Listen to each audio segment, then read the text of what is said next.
Sabihin natin yung pinagkunan natin nakaraan ng mamsa o ano bang tawag nun, tribali.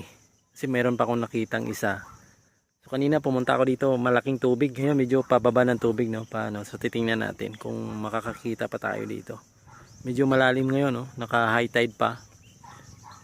Nung nakakuha ko medyo first time ko kasi nung namana ng umaga, karamihan kasi gabi. So ngayon tatry ko ng umaga. Tsaka sinusubukan ko rin itong ginawa kong pang umaga kung kasi mababa lang eh.